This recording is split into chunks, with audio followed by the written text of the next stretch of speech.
10 de la 11 de la noche mandaba un mensaje y llamaban 4, 5, 6, 7, 8, 9 veces porque no pudo hacer el examen hoy y quería pedir un extraordinario.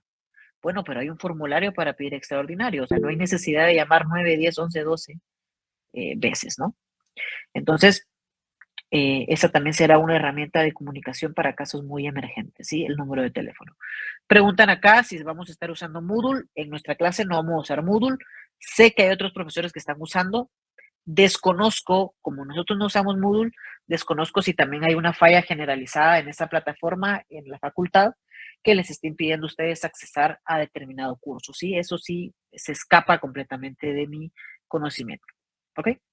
Bueno, una vez pues terminada esta presentación, ¿hay alguna duda muy concreta que no hayamos tocado o algún tema muy operativo de la clase que crean que debamos profundizar?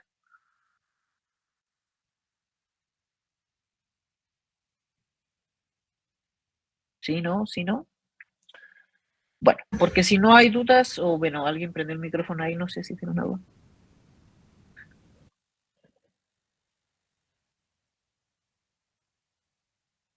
¿No? Va, súper. Entonces, doy por agotado este punto, ¿ok?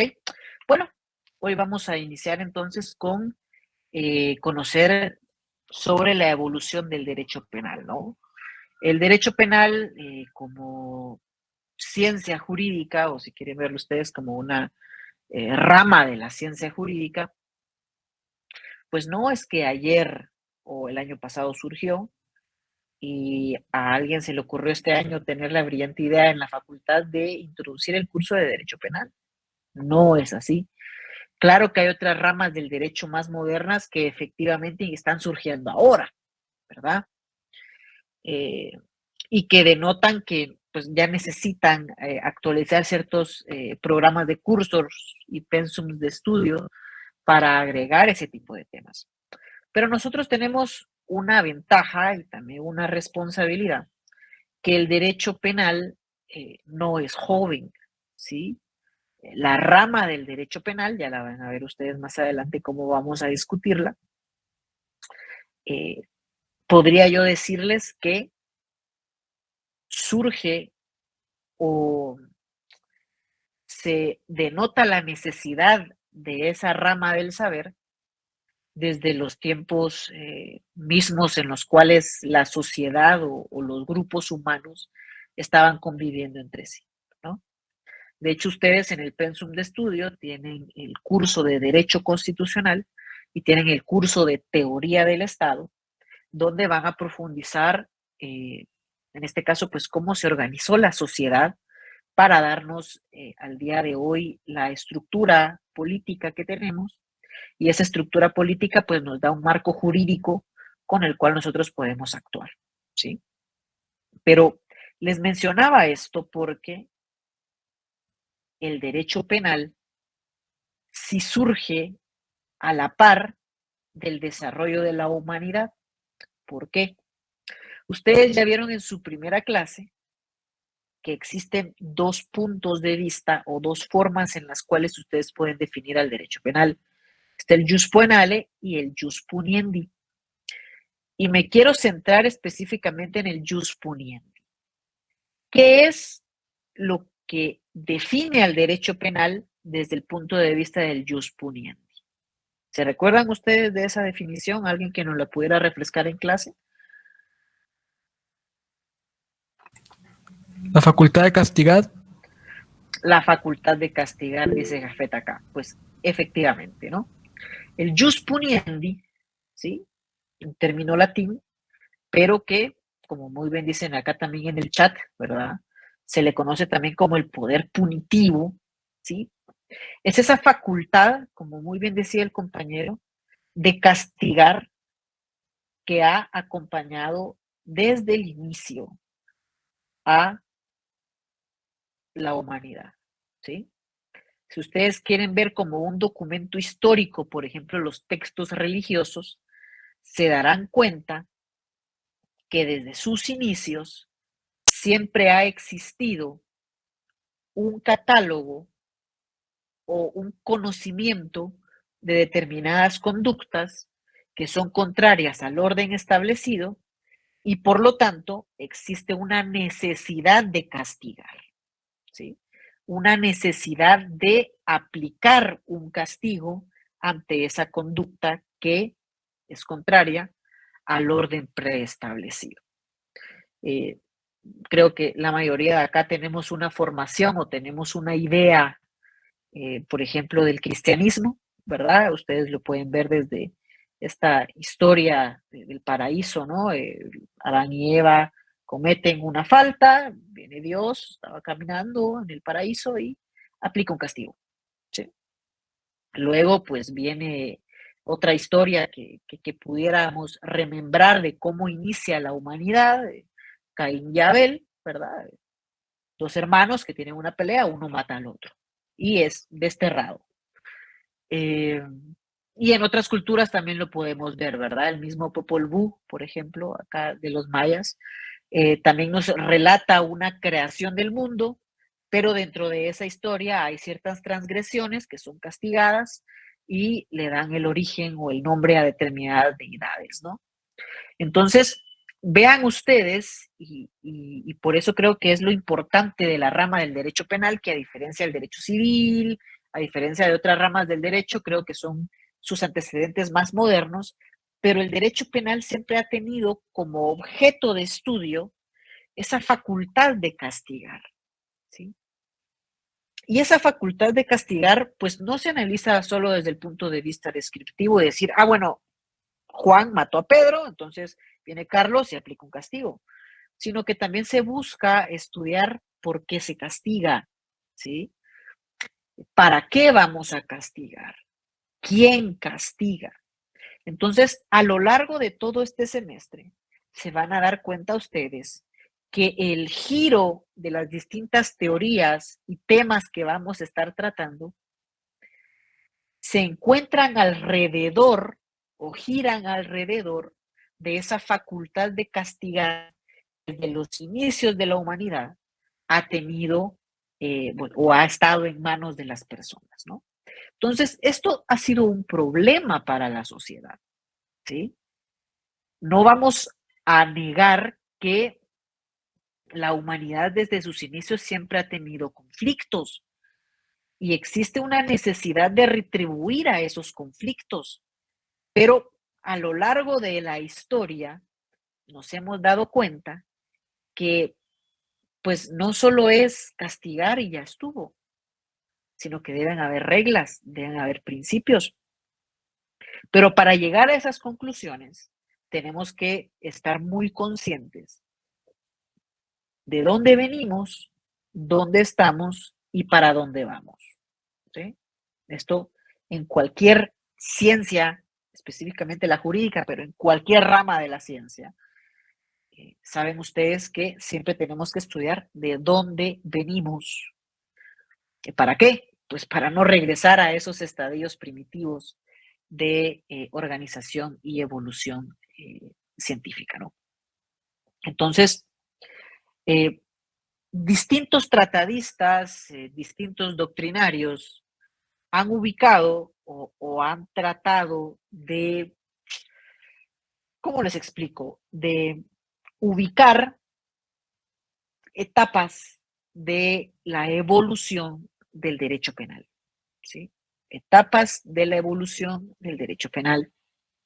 Algo que ustedes van a poder ver en los libros, van a poder ver en las series de televisión, van a poder ver en las películas. Siempre ha existido ese conflicto y a lo largo de la historia siempre han existido reglas o siempre han existido sujetos que aplican el castigo, ¿sí? Entonces, una vez los seres humanos nos pusimos de acuerdo para estar en sociedad, ¿sí? Pues esta de ponernos de acuerdo, esto de organizarnos para, en teoría, ¿verdad? Ustedes ya lo vieron en derecho constitucional, para perseguir el bien común, hemos buscado fórmulas para ir resolviendo nuestros conflictos. Y o históricamente, la primera fórmula o el primer método que se encontró para solucionar los conflictos entre las personas fue a través de la venganza privada, ¿sí? Y esto, ¿cómo lo podemos nosotros entender? Si existe una facultad de castigar, cuando existe un conflicto entre las personas o existía un conflicto entre las personas en la época de la venganza privada, se le permitía a las propias personas solucionar su conflicto, ¿sí? Aplicar su castigo, ¿ok? Entonces, por eso les decía yo, ya han recibido ustedes las primeras clases de teoría del Estado justamente tratan de eso, ¿no? Cómo el ser humano eh, tiende a asociarse con otra persona, juntos crean un grupo familiar, que es el núcleo de la sociedad, y se van creando pues clanes y sociedades, ¿no? Entonces, en esa, ubicándonos en esa etapa histórica de la humanidad, pues existían distintas formas de organizaciones sociales de personas, donde a los particulares se les encargaba la facultad de castigar. ¿Cómo así? Pues bueno, ustedes sabrán que algunas culturas se reconocían en el hombre como el líder de la familia, en otras culturas también la mujer era la líder de la familia. Entonces, estas figuras pues tenían la facultad de aplicar castigos y solucionar conflictos en el marco de su núcleo familiar, ¿sí? Pero posterior a ello, como una familia se puede asociar con otra familia y estas dos familias asociarse con más y juntos crear ya un clan, una tribu, ¿sí? Entonces,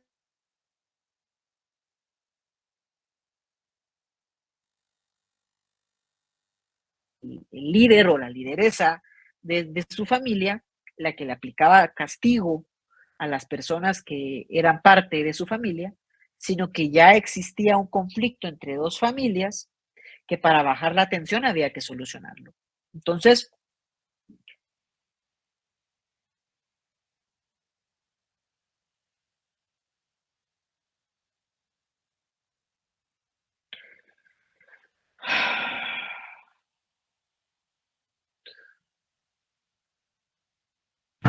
Ya se le escucha, licenciado. ¿ya se escucha? Sí, licenciado. Sí, ya. Sí, ya se cayó un poquito, ¿verdad?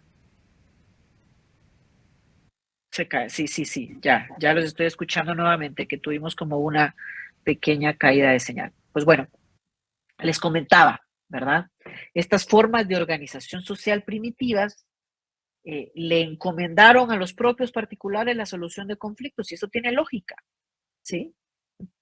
A los inicios de la humanidad no habían reyes, no había presidentes, no habían congresos, no habían jueces, ¿sí? Era un grupo de seres humanos que estaban explorando el planeta o el lugar donde se encontraba y así iban generando sus propias, en este caso, formas de organización social. Y dentro de esas formas de organización social, al existir conflictos, pues existía la necesidad de solucionarlos, ¿no?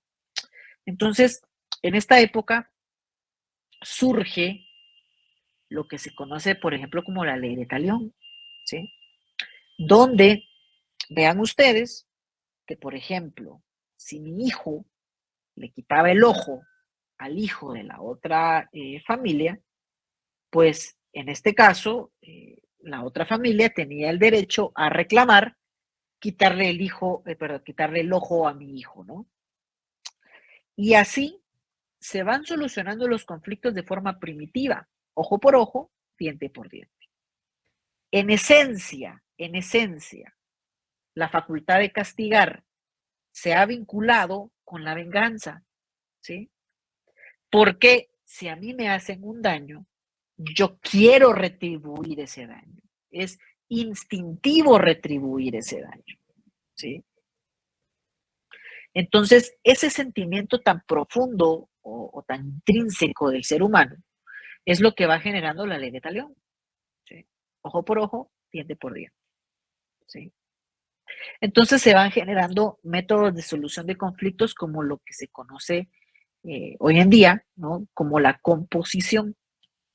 La composición es un mecanismo de resolución de conflictos en las cuales las partes deciden solucionar el conflicto o reparar el daño causado con un daño equivalente a lo generado, ¿no? Si tú me quitaste un ojo, yo te quito un ojo. Si tú me cortaste una mano, yo te corto una mano. Si tú quemaste mi casa, pues yo quemo tu casa.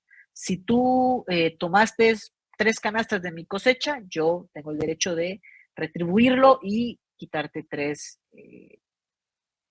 canastas de tu cosecha, ¿no? Y entonces esa facultad de castigar que trata de gestionar los conflictos en la sociedad y los sentimientos de venganza de las personas, fue un primer antecedente de cómo tratamos de solucionar los conflictos los seres humanos. Pero esto generó un problema, ¿sí? Que el problema de la ley de Talión es que no tiene límites. ¿En qué sentido se los estoy diciendo? Si bien se inspiraba en una composición donde el daño o el castigo debe ser proporcional al daño causado, pues realmente los seres humanos estaban en un constante estatus de conflicto, en un estatus de guerra, ¿sí? De hecho, en teoría del Estado, ya lo habrán visto, justamente hay ciertas teorías contractualistas de cómo se organiza el Estado que denotan la necesidad de los seres humanos de confiarle a una tercera persona sus libertades y la solución de conflictos para poder vivir en paz. Porque si seguía operando la ley de Talión, pues nos íbamos a quedar sin ojos y nos íbamos a quedar sin dientes todos. Entonces, surge esa necesidad de encargarle a quién castigar a otra persona, ¿sí? O a otra entidad. Y así es como de la venganza privada que se da entre los grupos primitivos de los seres humanos para gestionar los conflictos y sus consecuencias, es que tiene lógica en esa etapa primitiva de la humanidad que dijeran, a ver, momento, nosotros ya no podemos seguir administrando la justicia entre nosotros, la facultad de castigar entre nosotros, el poder punitivo entre nosotros. Nos vamos a quedar sin brazos, sin ojos, sin recursos. Y recuerden ustedes que en esa época la humanidad también estaba pasando de ser nómadas, de viajar, a ser más sedentarios, ¿sí? A establecerse en determinados lugares. Entonces, para que tú tengas la garantía de que nadie te va a perturbar el espacio donde estás haciendo tu asentamiento, construyendo tu ciudad, necesitas un clan, una sociedad fuerte. ¿Qué pasa? ¿Sí? ¿Qué pasa si una sociedad se establece, pero se empiezan a quitar los ojos entre ellos, se empiezan a lastimar entre ellos?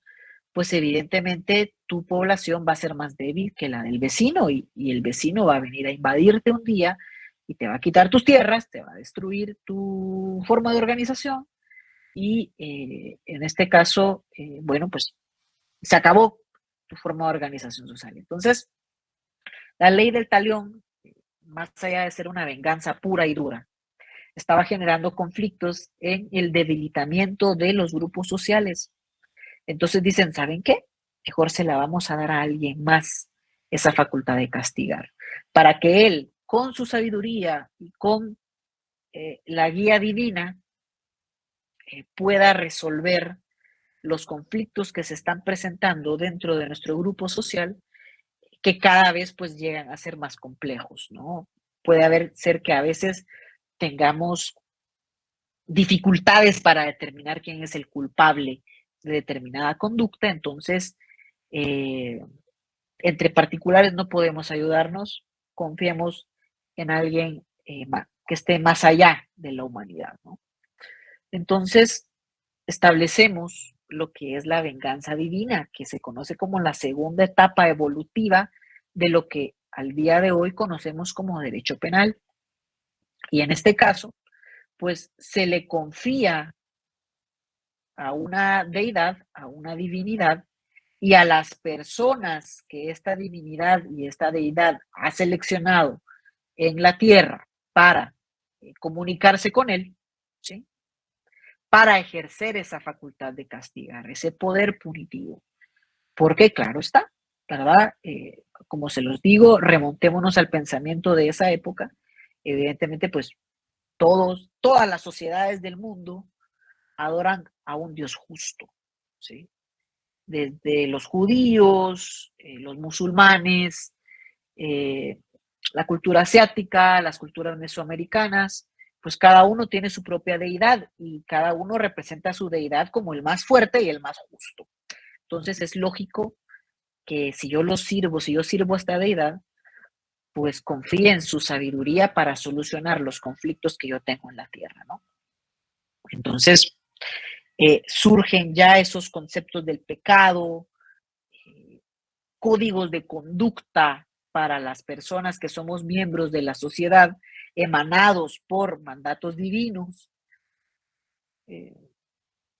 Y así pues se va creando un catálogo de conductas prohibidas que los sacerdotes dicen, si tú robas, te va a pasar esto.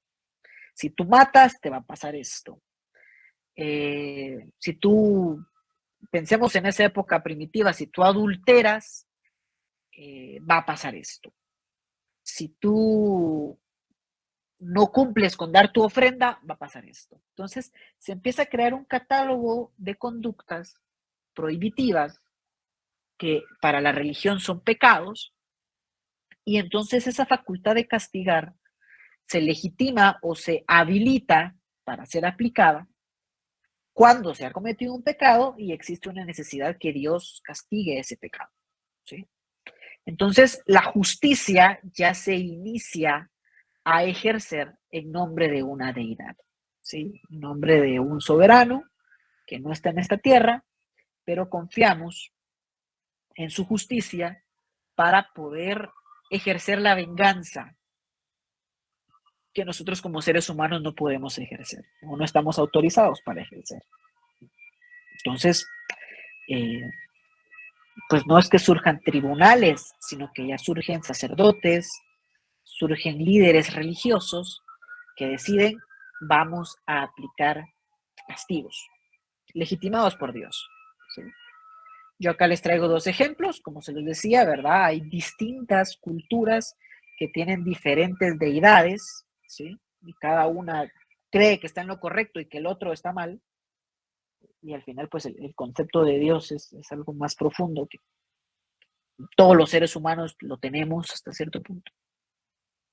Pero, por ejemplo, aquí hay un extracto de la Biblia y hay un extracto del Corán donde ustedes pues pueden observar cómo culturalmente y cómo socialmente en esa época de la historia el ser humano tiene la necesidad que para solucionar sus conflictos, entregarle esa facultad de castigo que radica en la venganza a una deidad, ¿sí? Entonces yo confío en que mi Dios va a ser justo y va a aplicar la sanción que corresponda a la persona que me ofendió, a la persona que me hizo daño. Y esto, pues tiene un mensaje bastante lógico y bastante poderoso en la organización social en esta etapa de la humanidad, ¿no? Porque eso nos ayuda a apaciguar los conflictos.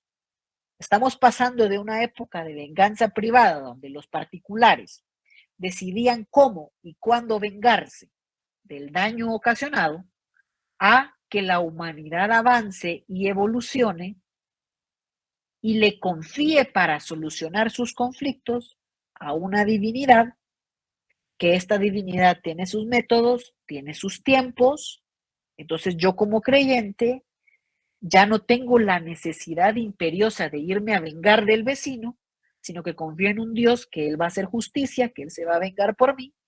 Entonces, como Dios se vengará, yo utilizo mi energía, utilizo mi tiempo para ser productivo en mi grupo social. Y efectivamente, pues Dios ya se encargará, el sacerdote convocará a juicio y existirá alguna forma de determinar la responsabilidad.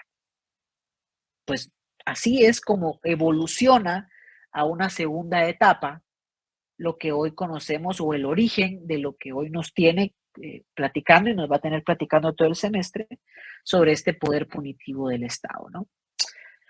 Pero evidentemente, después de esas formas de organización social primitivas, donde pues se le confía a las deidades la solución de conflictos,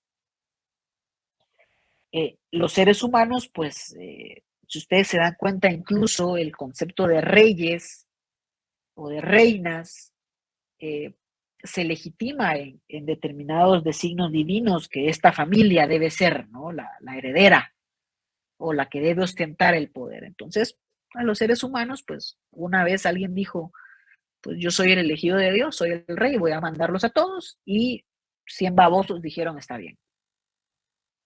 Y así se fue generando lo que se conocía como los reinos, ¿sí? Pero que en esencia, si ustedes se dan cuenta, eh, y a los que les gustaba ciencias sociales y leer de historia y las series de esa época y las películas de esa época, los reyes, en esencia, para legitimar su poder, necesitaban quitarle la facultad de castigar a Dios y volverla otra vez terrenal, ¿sí? Entonces la justicia se empieza a impartir, o esos castigos se empiezan a impartir con en nombre del rey, ¿sí? En nombre del reino. Entonces el rey como autoridad pública toma el conflicto y le da soluciones, ¿sí? Entonces pasamos de una época donde habíamos mandado para el cielo el poder punitivo y los reyes dicen, ¿saben qué? No, porque acá lo que mantiene el orden de la sociedad y el miedo y la lealtad a mi reinado es la facultad de castigar. Porque si estás contra mí, te puedo acusar de traidor y te puedo aplicar un castigo, ¿sí? Entonces, cuando las sociedades empiezan a evolucionar a reinos, pues existe una necesidad de legitimar esos reinos. ¿Y cómo lo hacen? Principalmente es adueñándose de esa facultad de castigar. Algunos, evidentemente, con alianza o con, bueno, pues en este caso, contubernio de las autoridades divinas y, bueno, pues se inicia la aplicación de castigos eh, para, pues como se los repito nuevamente, gestionar esos conflictos en la sociedad y esos impulsos de venganza que todas y todos en algún momento podemos llegar a tener, ¿no? Entonces, a partir de esta época, y esto es algo que marca después la parte especial de nuestro Código Penal, empiezan a surgir los delitos públicos y los delitos privados, ¿no? Los delitos públicos, aquellos que son interés para todo el reino y que especialmente se ofende al rey como nuestro soberano y máxima autoridad de la sociedad, y los delitos privados, los que solo son entre particulares, que esos, pues no es que nos interese a todos, pero también para evitar conflictos en su sociedad, el rey debe aplicar justicia. Y justamente eso también da paso cuando ya empiezan a caer los reyes, ¿sí? A las primeras formas de Estado, las primeras formas de organización social que se conocen al día de hoy como Estado, ¿no? De hecho, si ustedes se dan cuenta y lo van a ver en Derecho Constitucional y en Teoría del Estado, por eso les digo yo que son clases preciosas ustedes. Estas, bueno, todas las del derecho son muy buenas, pero Derecho Constitucional, Teoría del Estado, nos da muchos elementos para el derecho penal, ¿sí? Nos da muchos elementos. Porque no sé si ustedes ya vieron en Constitucional cómo se formaron los primeros antecedentes de constituciones. ¿Les han platicado un poquito acerca de Juan Sin Tierra, por ejemplo? No sé si ya van No, por ahí. Va. no. Y en Introducción al No, Derecho tampoco vieron cómo van surgiendo las constituciones en el mundo. no. Va. Evidentemente, pues esto no es parte del curso. Bueno, sí es parte del curso, es relevante, pero les voy a contar una historia, ¿sí? En 1215 existía un rey que se llamaba Juan. Y de hecho esto no es inventado, esto es cierto, ustedes lo pueden buscar en Google, así se llamaba Juan, ¿sí? Y en este caso, pues en esa época donde la venganza pública radicaba en las facultades que tenía el soberano como rey, pues este rey era bastante autoritario, bastante déspota, ¿sí? Era bastante rígido en sus castigos. Y a través de la legitimación de esta facultad de castigar, es que él se permite quitarle la vida a sus súbditos, quitarle las tierras a sus súbditos, pero evidentemente con un interés escondido, que era fortalecer la riqueza y incrementar la riqueza de la corona, ¿sí? Entonces, vean ustedes que la sociedad le había confiado a alguien la facultad de castigar, pero ¿qué pasa cuando esta facultad de castigar se empieza a utilizar de forma arbitraria? Entonces Juan Sin Tierra, que así se le conoce después, empieza a realizar actos a través del uso del poder punitivo y de la facultad de castigar contra sus propios súbditos. Y tuvo la mala suerte que también en esa época estaban empezando a crearse los grupos o los gremios de comerciantes. Entonces, en este caso, bueno, pues estos comerciantes no les convenía un rey sin límites, ¿sí? No les convenía eso.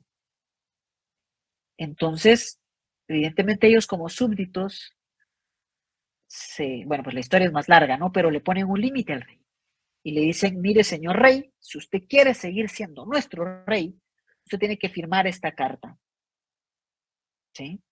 Usted tiene que firmar este documento, donde su facultad de castigar y de quitarnos nuestros derechos tiene un límite. Y eso, ahí es donde surge la Bill of Rights, la Carta de Derechos, y empiezan a surgir eso que después, 200, 300 años más tarde, le dan forma a las primeras constituciones. Pero les cuento esta historia porque el origen de nuestras constituciones y de nuestra forma de organización radica justamente en esta época donde le habíamos confiado la venganza al rey, pero este rey empezó a abusar de su poder. Entonces existía la necesidad de ponerle límites a ese poder. Justamente por eso una definición de constitución o la esencia de una constitución es ponerle límites al poder. Porque necesitamos que esta persona que tiene una facultad de castigar, que se traduce en quitarnos nuestros derechos, tenga un límite consensuado, porque si no, va a afectar nuestra economía, nuestras libertades, hasta nuestra propia vida, ¿sí? Entonces, en esta época es donde dicen, ¿saben qué? Necesitamos ya generar cuerpos normativos, estructuras para limitar al poder soberano, ¿sí? Pero también algo muy importante, y es que necesitamos racionalizar y darle humanidad a los castigos, ¿sí? Veníamos de reyes que decapitaban a sus súbditos y ponían sus cabezas en una estaca en los palacios. Veníamos de reyes donde quemaban a las personas, ¿sí? Entonces empiezan a surgir ciertos pensadores en la Ilustración y específicamente en la etapa del Iluminismo que empiezan a estudiar esa facultad de castigar y ese poder y dicen, ¿saben qué? Necesitamos darle límites al poder. Pero no solo tenemos que ponerle límites al poder, tenemos que dotarlo de humanidad. No es posible que las personas que tienen la facultad de castigar abusen de ese poder o apliquen penas irracionales, ¿sí?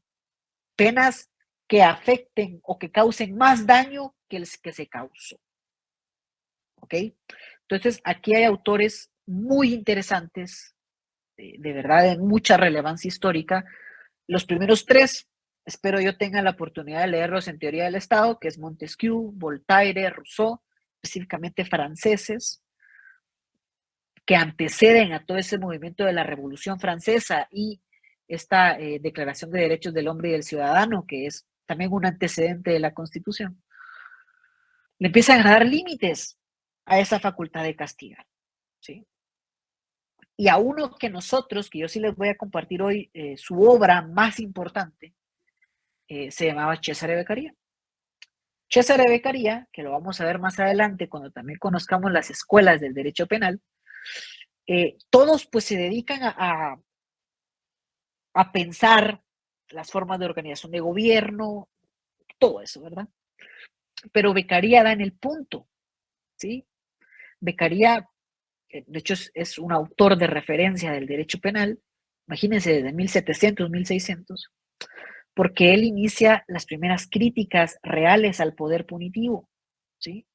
O las sistematiza o las logra madurar, y reflexiones que al día de hoy siguen siendo válidas, ¿sí? Empieza a cuestionarse por qué estamos castigando. De hecho, Beccaria es el primero que realiza, sabemos que en la historia pueden haber muchos héroes anónimos, ¿no?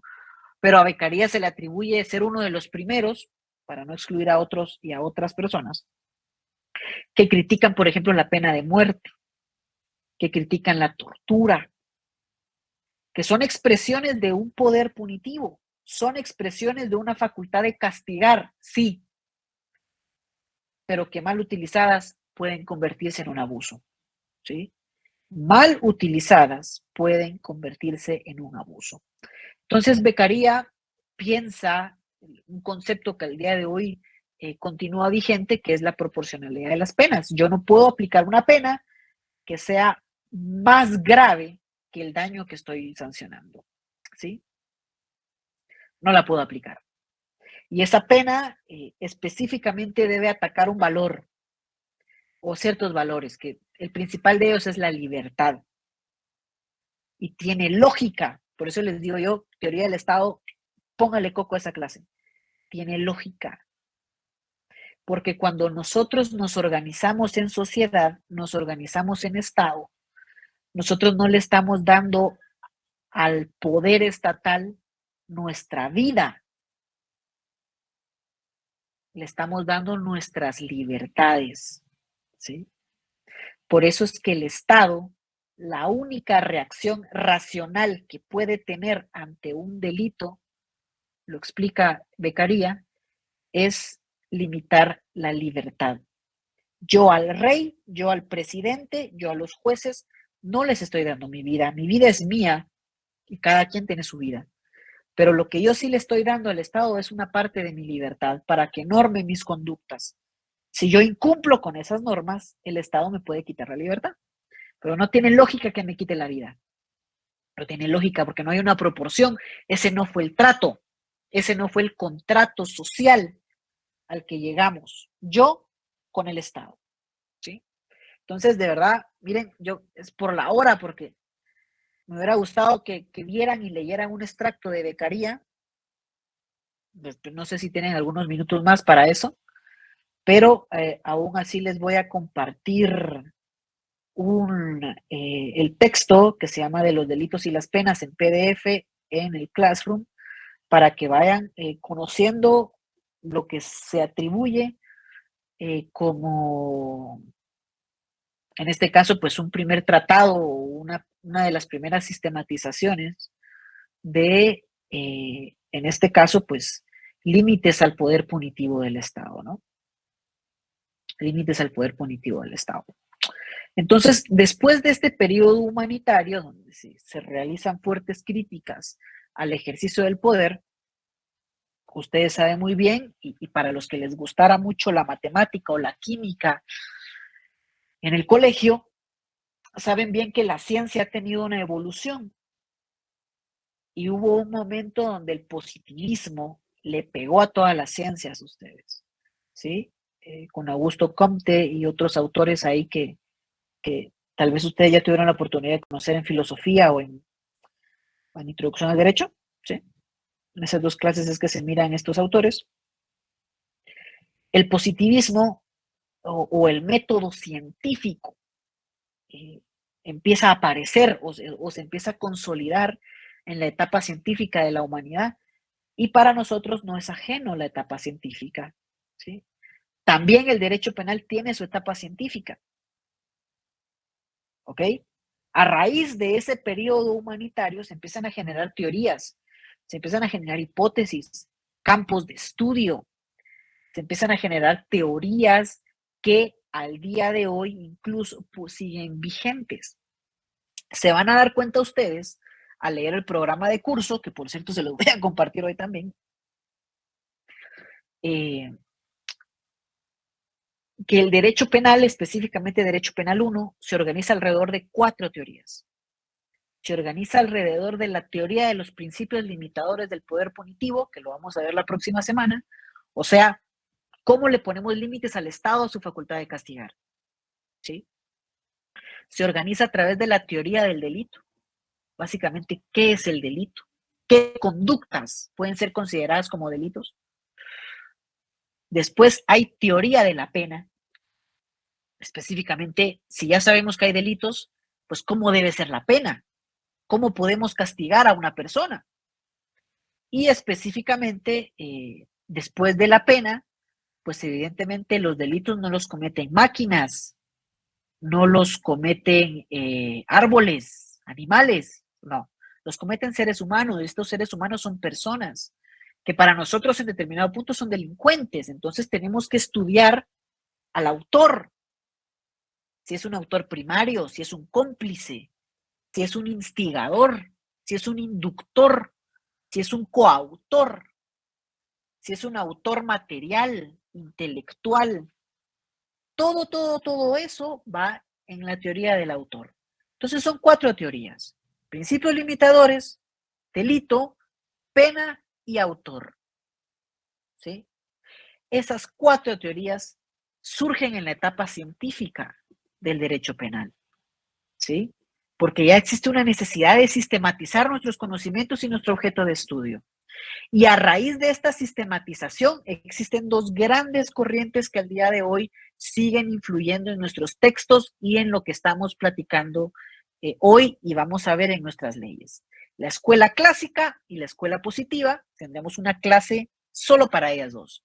Pero acá empezamos nosotros a crear nuestro conocimiento como lo conocemos el día de hoy, ¿sí? Y evidentemente, pues posterior a esa etapa, si quieren ver en el siglo XIX, en el siglo XX, ya hoy en el siglo XXI nos encontramos en una etapa moderna del derecho penal. Una etapa moderna donde pues ya el poder punitivo no solo se estudia como esa facultad primitiva de castigar o esa facultad que nos permite gestionar los impulsos de venganza en la sociedad, sino que también es un poder político, ¿sí? Y los poderes políticos, pues los ejercen políticos. ¿Cómo se relaciona ese poder político con los medios de comunicación, por ejemplo? ¿Cómo se relaciona el poder punitivo con las tecnologías al día de hoy? ¿Sí? ¿Cómo tiene el poder punitivo y los discursos que se generan alrededor de él la capacidad de moldear nuestro pensamiento? Y tener, por ejemplo, hoy no lo vamos a discutir, tener un presidente Bukele en nuestro vecino país de El Salvador, popular por su guerra contra las pandillas, pero lo que está ejerciendo es un poder punitivo de forma indiscriminada. Entonces, el poder punitivo no solo es la facultad de venganza, no es solo la facultad de castigar, es que también lo ejercen políticos con una finalidad política. En este caso allá es reelegirse, ¿no? Entonces, ¿qué hay más allá de lo que vemos en las noticias?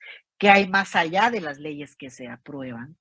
Todo eso nos empieza a dar esa crítica la etapa moderna del derecho penal en la que hoy nos encontramos.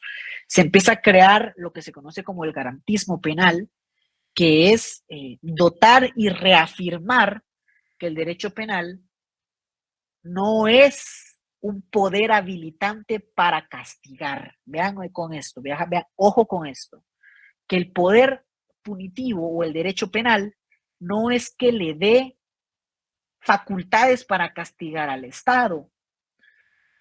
¿Por qué? Porque la facultad de castigar es intrínseca al poder político, que es el poder punitivo. Sin el derecho penal, ¿ustedes creen que seguirían ejerciendo castigos las personas y específicamente el Estado y las autoridades políticas? ¿Creen ustedes que seguirían encerrando gente, aplicando pena de muerte en algunos países, aplicando multas? Si no tuviéramos esta clase de derecho penal, ¿creen ustedes que cambiarían algo esa facultad de castigar? Sí, sería desproporcionada. Sí, diste en el punto, José Esteban, pero ¿alguien más creen ustedes que el derecho penal es indispensable para que exista el poder punitivo? ¿O el poder punitivo puede existir sin derecho penal? ¿Puede existir sin derecho penal? Exactamente. Lo que dijo José y lo que dijo Jafet es cierto. El poder punitivo no nos necesita a nosotros los penalistas. ¿Sí? Si ustedes quieren ser abogados penalistas, quítense la idea de que son indispensables en esta vida. No lo son. No lo somos. Yo también llevo casos penales en mi bufete. No lo somos. Para ejercer poder punitivo no lo somos. El poder está y lo ejerce quien llegue a ostentar el poder. Entonces, ¿para qué sirve el derecho penal? Para darnos garantías que ese poder punitivo no se va a ejercer de forma indiscriminada o sin límites. Entonces, el derecho penal de nosotros no solo estudia la facultad de castigar, también estudia las garantías y los límites que le ponemos al poder punitivo, ¿sí? Y también actualmente pues se platica sobre algunas alternativas al poder punitivo, porque se han dado cuenta que la mayoría de conflictos sociales, lo primero que piensan las personas es cárcel, cárcel, cárcel, cárcel, cárcel. Lo primero que piensan nuestros legisladores es delitos, delitos, delitos, delitos, delitos. Entonces estamos llevando todos nuestros conflictos sociales al derecho penal, ¿sí? Todos nuestros conflictos sociales al derecho penal. Estamos sobrecargando el sistema penal. Entonces, ya en esta etapa moderna en la que nos encontramos, pues surgen autores y surgen teorías de decirnos, pues tal vez no tenemos que llevar todo al derecho penal. Puede ser con una sanción administrativa o con una reparación civil baste. Pero todo eso se genera a partir de esa época y es lo que vamos a estar viendo a lo largo de este semestre. ¿Ok? Bueno, conclusiones. ¿Estamos claros entonces de dónde venimos? Claramente está, esto es un resumen, ¿verdad? Pudiéramos hablar de cada una de las etapas, una clase por cada una de las etapas. El programa del curso no nos da esa posibilidad por tiempos, pero estamos claros cuál es nuestro objeto de estudio, de dónde venimos y qué es lo que la humanidad siempre ha tratado de limitar, esa forma de castigar, esa forma de venganza. ¿Estamos claros con eso?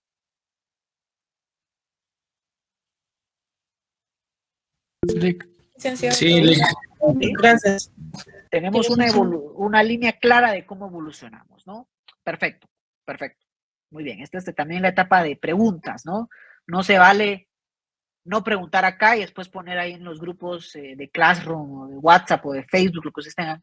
Es que no entendí, es que el Lick no explicó eso, porque es este el momento donde podemos discutir, podemos criticar, podemos debatir, podemos repasar algún tema que no hayamos comprendido. ¿Ok? Bueno, entonces yo concluyo que nos quedó claro, ¿sí? El tema de la clase de hoy. Referencias bibliográficas. Hay dos textos que yo les puedo compartir, se los voy a trasladar vía Classroom, que si bien no es que nosotros con el profesor titular del curso vengamos a leer los libros, de hecho, Entonces se pueden dar cuenta que tanto el profesor como yo no somos de leer libros o leer diapositivas, ¿no? Pero estos libros pueden hasta cierto punto profundizar algunos temas del programa y darles la oportunidad a ustedes para fortalecer ciertos conceptos o repasar ciertos conceptos del curso de Derecho Penal. El clásico que nuestro programa de curso de Derecho Penal está inspirado en esta obra se llama Derecho Penal Guatemalteco, de Francisco de Matavela y Héctor de León Velasco. Es un profesor que lleva como 30 ediciones de este libro, ¿va ustedes? Y es un manual bastante descriptivo de algunos temas introductorios de Derecho Penal, ¿sí? También tenemos el libro de Apuntes de Derecho Penal Guatemalteco, que es un poco más condensado, un poco más corto en comparación con el Derecho Penal Guatemalteco, pero creo que los temas de principios limitadores del derecho penal, teoría del delito, teoría de la pena y teoría de la autoría, pues también lo desarrolla de una forma bastante concreta. Ojo, se los voy a compartir, no es obligatorio comprar libros, sobre todo en segundo año. A ustedes, yo evidentemente, pues, yo personalmente no comparto esa obligatoriedad que algunos catedráticos le dan a ciertos textos. Primero porque un texto te amarra a desarrollar solo el texto, ¿no? Y creo yo que pues la ciencia del derecho y las clases da para utilizar y citar a varios autores. Entonces, no es que acá les estemos diciendo es obligatorio comprar estos libros. Y también el profesor titular quedó pendiente de darme otro libro que también se los podemos recomendar, que les puede servir como guía o ya cuando ustedes pues tengan la posibilidad económica de hacerlo, de tener una base en su estudio del derecho penal, ¿no? Yo, aparte de estos libros, utilizo otros, pero evidentemente, como les digo, no los tienen que comprar, no lo hagan, no es obligatorio, pero si yo tuviera la posibilidad de comprar libros de derecho penal, aquí hay un texto que tengo yo que se llama Derecho Penal sobre Bases Constitucionales, es un texto argentino que pues lo escribe, me gusta porque es de lo más actualizado, hace 2 años lo compré, en el año 2021 salió este texto. Es un texto que, como les digo, ojo, no es obligatorio, pero a lo largo de este semestre, si yo creo que hay alguna lectura o el profesor titular cree que hay una lectura que debamos compartirles, se lo vamos a compartir, ¿sí? Pues para que ustedes le saquen fotocopia, ¿verdad? No lo digan tampoco mucho, ¿verdad? Pero este texto creo que está bastante actualizado al día de hoy en ciertos temas de derecho penal que ustedes se van a ir dando cuenta que vamos a estar tratando en las clases, ¿no? También hay otro texto muy bueno que se llama Manual de Derecho Penal de Eugenio Raúl Zaffaroni, es otro texto muy bueno. Hay otro texto que se llama Derecho Penal, parte general de Paco Muñoz Conde, por ejemplo, Francisco Muñoz Conde. Estos solo se los voy a poner en Classroom también. Y hay otro que se llama también Derecho Penal, parte general de Klaus Roxing, un autor alemán, que pueden ver ustedes pues también una literatura extranjera que se aplica a muchos conceptos acá en Guatemala y que vale la pena estudiar. ¿Ok? Bueno, pues todo esto lo van a tener en Classroom. Solo permítanme terminar la jornada de clases de hoy, que termina hasta las 8 de la noche. Y pues nos estaremos comunicando por Classroom y la próxima semana espero yo que nos podamos ver nuevamente, ¿ok? Entonces, ¿tenemos alguna duda al respecto de las referencias bibliográficas del curso? No, Lick. ¿No? No, Bueno, licenciado. No, licenciado. perfecto. Entonces, ha sido un gusto para mí compartir con todos ustedes. La próxima clase sí espero iniciar a las 4 de la tarde para no terminar tan tarde la clase, ¿verdad? Yo creo que 50 minutos, 60 minutos es suficiente. Pero pues nos estaremos viendo en la próxima clase y si hay algún atraso, pues también les pido y al profesor titular también comprensión, ¿verdad? Pero siempre vamos a ser responsables con impartir nuestras cátedras, ¿ok? Entonces tengan todas y todos ustedes una muy buena tarde, ¿sí? Muchas gracias.